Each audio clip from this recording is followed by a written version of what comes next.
Salut les pintouilleurs, bienvenue dans cette nouvelle vidéo de peinture pendant laquelle je vais vous apprendre à peindre très simplement un drapé beige. Beige, blanc cassé, blanc sale, ça peut même être gris, gris kaki ou je ne sais quoi. Peu importe, en tout cas l'idée c'est de vous montrer cette recette là que j'ai mise au point sur cet orque pour le t-shirt et qui m'a beaucoup plu. Donc je me suis dit que ça valait le coup de vous proposer un petit tuto, d'autant que la recette elle est ultra simple et elle nécessite que 4 pots de peinture. C'est mon move du moment. Je vous propose des petites vidéos rapides avec seulement 4 pots de peinture. Vous avez déjà ces vidéos-là qui sont disponibles à ce jour. Et je ne sais pas quand est-ce que vous voyez ce tuto, mais je pense qu'il y en a beaucoup d'autres qui sont arrivés sur le net. Donc il y a à chaque fois, enfin sur ma chaîne, et à chaque fois, c'est 4 pots de peinture et c'est 100% d'éclaircissement. Ça aussi, c'est vraiment mon trip depuis 2023. Je suis passé à des tutos avant, pendant des années, j'ai fait la méthode classique Games Workshop. Donc je fais un aplat dans une teinte médium, puis je passe un gros coup de shade, puis je reprends les ombres, puis je reprends ma couleur d'aplat, puis j'éclaircis. Maintenant, je fais plus du tout ça. Je pars d'une couleur sombre et j'éclaircis. Je gagne énormément de temps dans les premières étapes. C'est très bien expliqué dans la vidéo exclusive Patreon que je vous ai affichée à l'écran. Je gagne du temps. Je gagne aussi en contraste. C'est plus économique parce que je paye, enfin j'achète aussi moins de pots de peinture. Il n'y a plus besoin d'acheter des shades, surtout que les prix ont bien augmenté et que au jour où je tourne cette vidéo, la qualité des shades est assez discutable parce que les deux marques les plus connues, les shades sont devenus très satinés. Donc on a des ombres qui brillent, c'est très moche, on doit reprendre après. Donc j'y vois que des avantages à cette méthode 100% éclaircissement. C'est pour ça que je vous propose plein de tutos là-dessus et que je vous propose même maintenant une playlist que vous retrouverez sur YouTube, la playlist sans ombrage, 100% éclaircissement.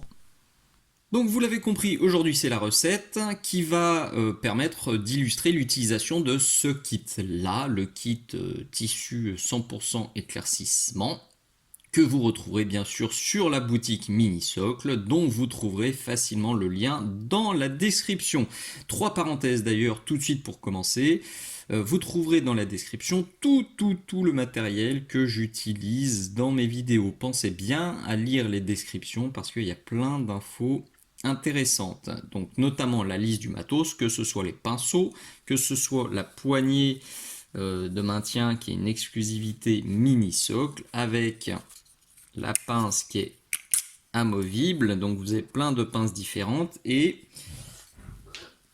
si votre truc c'est plutôt d'utiliser des bouchons sur lesquels on vient clipser, on vient enquiller les figurines, et ben c'est possible aussi. C'est la seule poignée du marché qui fait ça.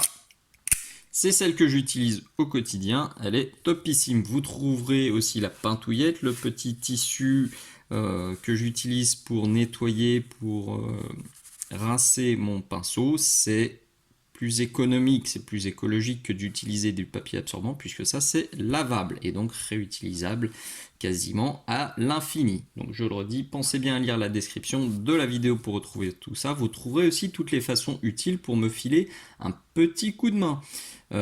Notamment en visitant ma page Patreon, en vous abonnant à ma page Patreon, puisque cette vidéo était une avant-première que tous mes abonnés ont pu voir il y a plus de 6 mois, tous les mois. Je publie sur mon Patreon 3 nouvelles vidéos totalement inédites, une vidéo exclusive et 2 vidéos en avant-première. Donc n'hésitez pas aussi à cliquer sur le petit lien Patreon, tout est bien expliqué là-bas. Deuxième petite parenthèse rapide, c'est la parenthèse statistique. Les stats de ma chaîne YouTube en ce moment sont vraiment pas bonnes, elles sont super décourageantes. Alors je vous le disais dans beaucoup de vidéos, et puis j'ai pris plusieurs scuds dans les commentaires qui me disaient ouais, arrête de nous demander de nous abonner, de liker, de partager machin. J'ai arrêté de le faire, force est de constater que si je le dis pas, et ben ça s'oublie vite et les temps de visionnage sont pas mauvais. Mais c'est le nombre d'abonnés qui est en train de se ramasser, mais méchamment. Il y a plus d'un tiers du temps de visionnage actuellement qui est fait par des personnes qui sont non abonnées. Et ça, franchement, pour le moral, il n'y a pas pire, parce que c'est la pire statistique. Ça veut dire que les gens matent la vidéo et qu'ils estiment qu'ils vont même pas faire le micro-effort de cliquer sur la petite clochounette pour soutenir la chaîne. Franchement, c'est pas cool, parce que pour moi, ça veut dire qu'ils estiment que le contenu, eh ben, c'est de la bouse et que ça vaut même pas la peine de prendre une demi-seconde pour cliquer sur l'abonnement. Ça fait mal, cette stat, elle fait super mal. Je suis quelqu'un qui doute assez fréquemment de l'intérêt de ces tutos 100% gratuits parce que ma chaîne n'est pas monétisée sur YouTube. YouTube me rapporte rien. Et quand je vois que en contrepartie, le nombre de commentaires est en chute libre, le nombre d'abonnés est en chute libre, le nombre de likes est aussi en chute libre, ça me déprime.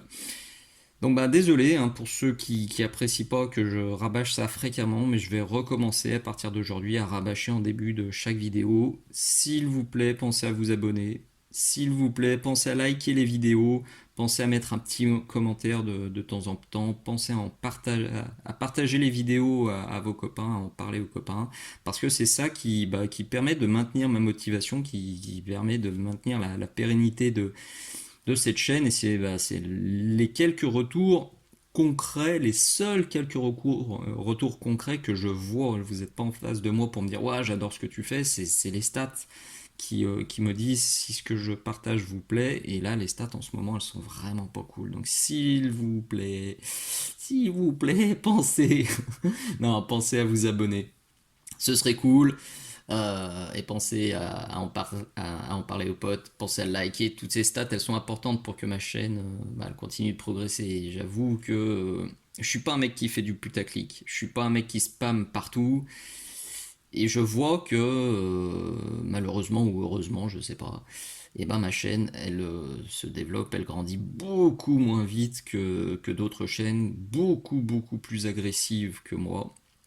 Et ça fait cogiter, mais je ne changerai pas, je n'ai pas envie de me lancer dans cette course effrénée et agressive pour gratter un max d'abonnés. Je veux que ça se fasse naturellement et logiquement. Je suis sûr que parmi vous, il y a plein de personnes qui ont juste oublié de s'abonner.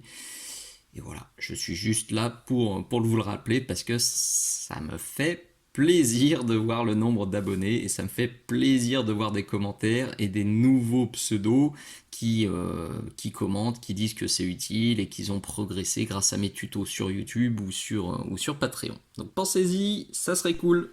Dernière parenthèse, et on s'y met, merci à Greebo Games pour cette figurine dont vous pouvez retrouver l'unboxing là. C'est dans la playlist des unboxings.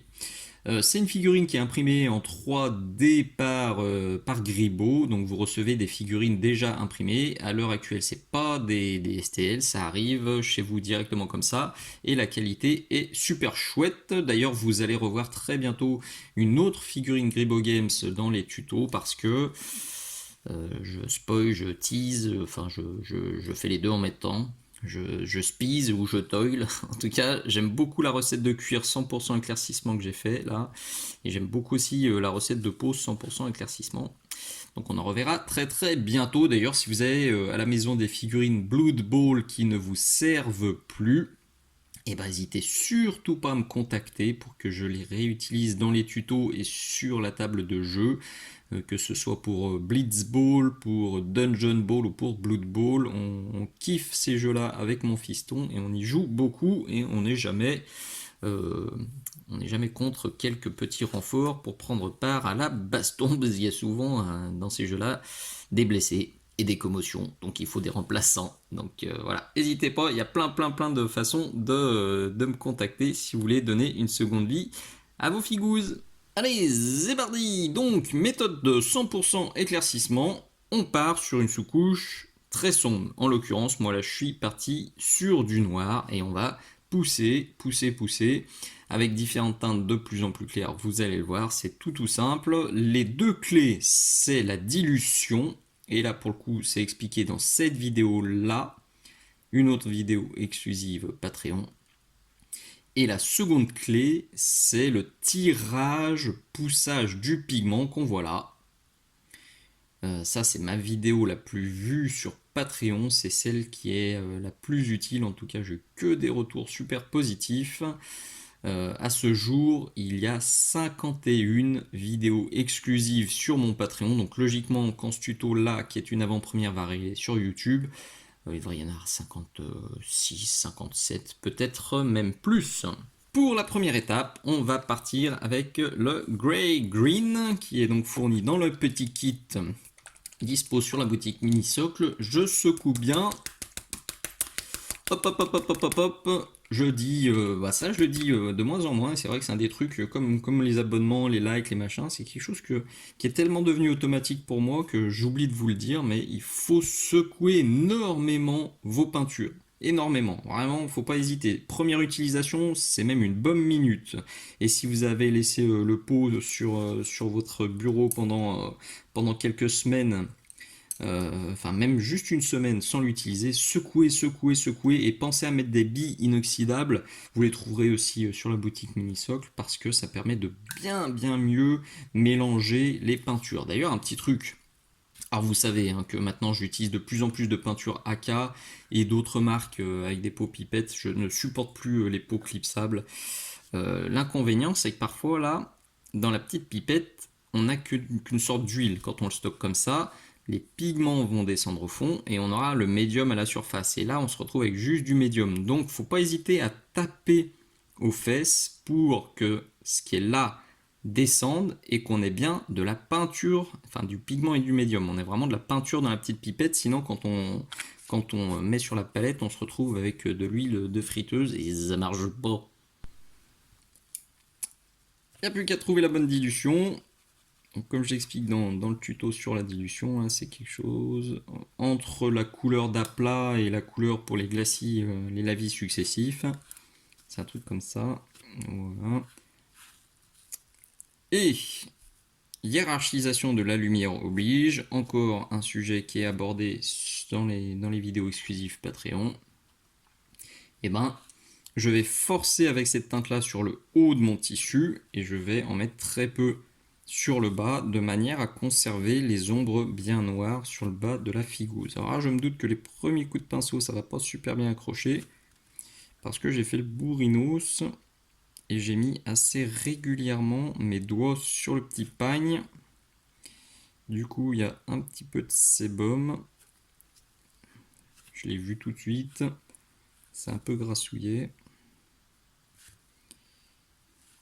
Donc sur le haut, c'est facile. On se retrouve presque à faire une couche de base, y compris dans les creux. Autant sur le bas, les creux vont être en noir pur. Autant sur le haut, on peut déjà mettre de cette teinte-là. Même dans les creux, puisque après c'est les volumes, c'est les petits plis qui vont être éclaircis, mais sur le bas, allons-y. Et puis, vous voyez là, je viens de mettre un petit filtre transparent. J'utilise pas de noir, puisque là j'utilise seulement 4 pots de peinture. Maintenant, je le dis à chaque tuto 100% éclaircissement, si vous ratez un petit peu, n'hésitez pas à mettre un petit peu de noir par-dessus. Ou si vous trouvez ce mélange-là, enfin c'est pas un mélange d'ailleurs, si vous trouvez cette couleur-là trop claire et que vous avez du mal à trouver la bonne dilution avec la bonne transparence, faites-vous un mélange intermédiaire avec du noir plus ça et ça fonctionnera très bien. Adaptez, je le dis très souvent, adaptez mes recettes à votre sauce, faut que vous y arriviez, faut que vous soyez à l'aise, même si c'est pas exactement le même cheminement que moi, et même si à la fin c'est pas exactement la même teinte que moi, c'est pas grave, il faut que ça vous plaise. Je papote et je sors du champ. Alors je claque un peu des fesses, j'ai peur de ne pas retrouver exactement la même teinte sur le bas, enfin sur le bas que sur le haut. J'espère que ça va le faire. Je l'ai peint il y a plusieurs jours, là le t-shirt du haut. Je sais plus si j'ai été passé sur cette première étape très opaque, vous voyez comme je suis en train de le faire là, ou si j'avais déjà laissé un peu de noir par transparence. On va voir. Au pire, j'ajusterai un petit peu sur la fin si besoin. Et encore au pire, si le petit tissu du bas n'est pas parfaitement de la même couleur que le tissu du haut, c'est pas très très grave. Je mettrai un petit peu de bout, un petit peu de weathering, un petit peu de cachemiseering, et ça va le faire. D'ailleurs, j'utilise ça pour un drapé, mais j'imagine parfaitement cette recette sur une armure de Space Marsouin ou de chevalier ou truc comme ça, ou sur des armures d'orques, sur des squats, ça, je pense que ça rendrait trop bien. Cette couleur-là, plus un petit peu de orange, ce serait une tuerie, je pense. Allez, je fais la suite tranquillou, et je reviens. Le résultat avisé, c'est quelque chose comme ça. En haut, j'ai ma première couche donc de green qui est bien opaque jusque dans les creux, et plus je vais vers le bas, plus j'ai de noir qui apparaît, notamment dans les creux profonds où là c'est quasiment noir pur. En faisant ça, j'ai gagné énormément de temps parce que en temps normal, si j'avais appliqué on va dire l'ancienne méthode que je pratiquais avant, j'aurais mis ça. J'aurais mis un jus de Nullnoin ou de Dark Tone, j'aurais repris mes ombres avec du noir, puis j'aurais repassé ça. Là, je sais pas, j'ai dû mettre 2-3 minutes, et ben j'ai déjà mes ombres profondes, et j'ai déjà mes premiers éclaircissements et mes couches de base qui apparaissent. Donc, je suis toujours de plus en plus convaincu que cette méthode 100% éclaircissement, elle a que des avantages. Deuxième étape, deuxième couleur issue du kit, c'est le Greeny Grey. On va faire exactement la même chose, mais vous vous en doutez, sur une surface qui va être plus restreinte. Du Greeny Grey, j'en aurai très très peu sur le bas, alors que j'en aurai beaucoup sur le haut. Je cherche la même dilution. Celui-ci est un tout petit peu plus dilué, même en sortie de bouteille. Oula, là, c'est trop dilué. Encore que, alors pour la méthode que je vous présente, là c'est ce que je dis dans la vidéo où je vous présente vraiment le concept, les intérêts et la méthodologie, il vaut mieux être un peu plus dilué et faire un ou deux passages de plus que pas assez dilué, c'est toujours moins risqué. Donc là je pense que ça c'est pas mal. Et c'est parti. Hop, donc là je vais commencer par rechoper les arêtes. Ça, j'en aurais pas du tout dans les ombrages. En haut, là, c'est fini. Et là, ça va quand même me servir à faire de larges plages d'éclaircissement en tapotant aussi. Alors que sur le bas, ça sera déjà des plages d'éclaircissement qui seront un poil plus petites.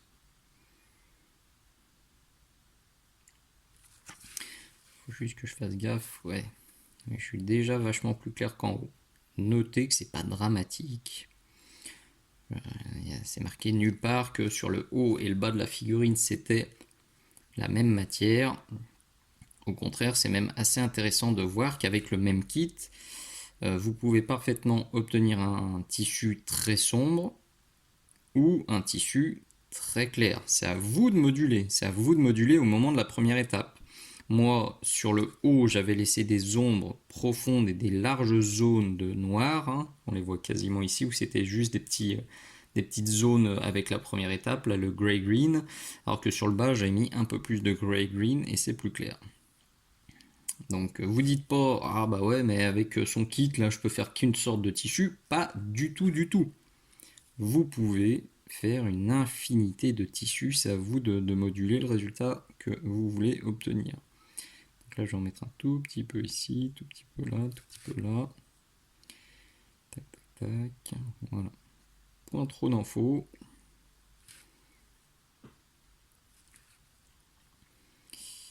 Je pense que déjà, comme ça, c'est pas mal du tout.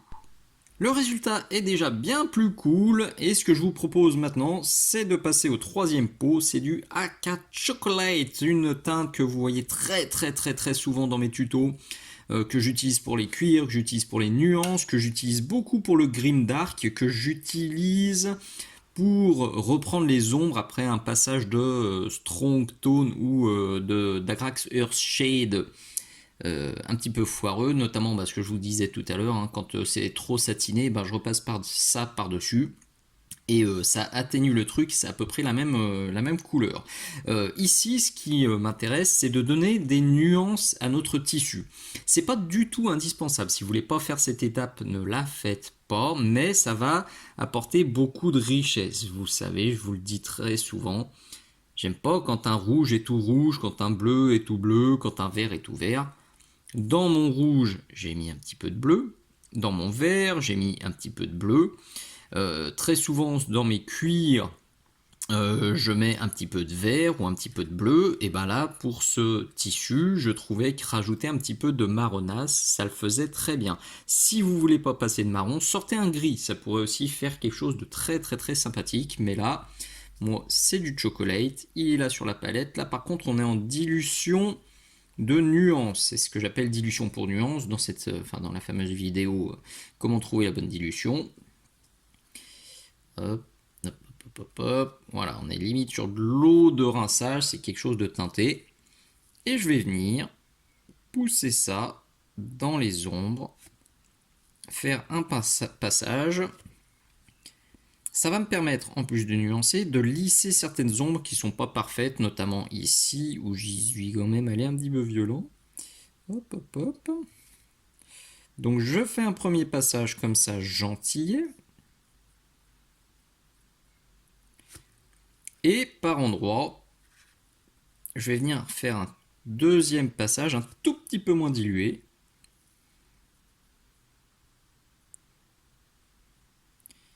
Tac, et pour marquer la nuance beaucoup plus. Et je tapote légèrement pour faire un petit effet weathering, un petit peu crado, qui fait bien le job. Donc ça, par contre, ça va flinguer légèrement l'étape précédente. Donc juste avant de passer au dernier éclaircissement, j'ai du mal aujourd'hui, dernier éclaircissement et dernière étape, je vais reprendre un petit peu les lumières que j'ai trop flinguées avec mon Dreamy Gray. Et je vais quand même regarder, ouais. Alors à la caméra, franchement, c'est pas flagrant que le haut est plus sombre que le bas. Mais en main, c'est quand même assez marqué. Donc juste avant de passer à la suite, je vais quand même me passer un petit voile de noir général pour estomper un petit peu. C'est pas du tout indispensable. Et si j'avais eu la bonne idée de traiter le bas et le haut en même temps, j'aurais pas du tout dû rajouter cette étape. Donc sautez là pour votre côté, de votre côté. Je vous le dis simplement parce que je suis honnête, j'aurais pu le planquer. Et à la prochaine étape, vous seriez dit guisé basé et c'est devenu tout sombre. Voilà, j'ai la franchise de vous le dire que là, j'ai besoin de remettre un petit peu de black parce que je veux pas que le bas soit beaucoup plus clair que le haut, sinon au niveau hiérarchisation de la lumière, c'est un peu idiot. Ou alors, il faut que je différencie vraiment très fortement le tissu d'en bas et le tissu d'en haut pour qu'on se dise mais c'est pas le même tissu, donc c'est normal. Je vais choisir la solution qui me semble la plus logique, la plus harmonieuse. Je flingue un tout petit peu le bas. Je vais peut-être même reprendre un tout petit peu le haut avec mon Dreamy Gray. Et on sera prêt pour la dernière étape. Dernière étape et dernière couleur du kit. On est sur de l'ivoire. Il est là sur la palette. Et je vais l'utiliser pour claquer quelques petits points de lumière. D'ailleurs, j'avais pas fait cette étape sur le haut de mon tissu, donc sur le dos.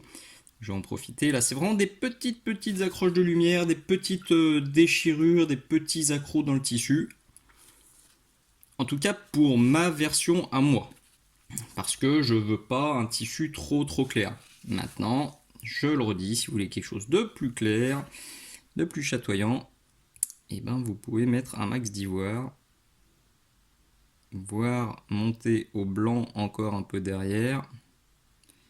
Mais personnellement, je vais m'arrêter là et je vais y aller avec parcimonie. Alors pour une bonne raison surtout, je veux quand même que le point focal, quand on regarde la figurine de face, reste sur la tête.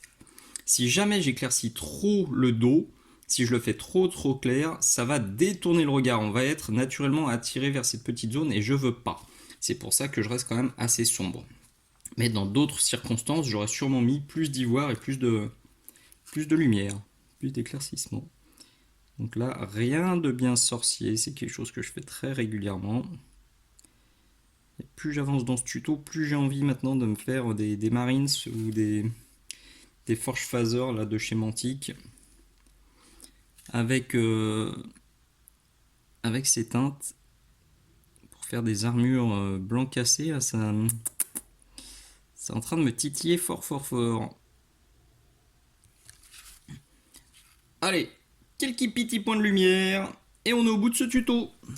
Et voilà le résultat final. Alors quand je vois à la caméra là, je me dis que je pourrais quand même lisser encore un chouïa, mais je vous avoue que c'est vraiment de la figurine de jeu rapide, j'ai pas envie d'y passer 107 heures. Ce serait de la figurine d'expo, oui, je ferai encore quelques couches pour mieux lier les ombres et les lumières, mais là je veux avoir un contraste très très très très fort sur le plateau de jeu, donc je pense que je vais laisser comme ça. Mais gardez bien en tête que en passant un peu plus de temps, et ben ce serait beaucoup plus propre.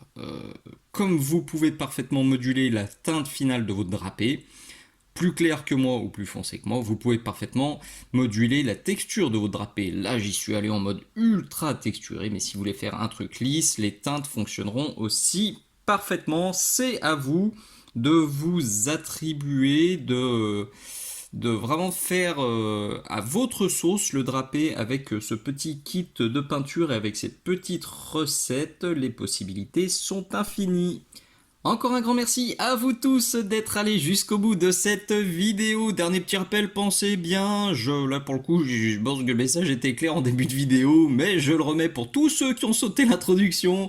Pensez bien à vous abonner, c'est super super important. Pensez bien à liker les vidéos qui vous plaisent. Pensez à commenter de temps en temps. Pensez surtout aussi à parler de Minisocle à vos copains, que ce soit la boutique Minisocle, le YouTube Minisocle, le Patreon Minisocle, le Facebook, l'Instagram. Il y a la liste de tous mes réseaux sociaux qui est noté dans la description. Et une dernière fois, si vous avez des petits pitous Blood Bowl qui ne vous servent pas, je suis là pour leur donner une seconde vie. Je vous dis à très très bientôt. Ciao ciao.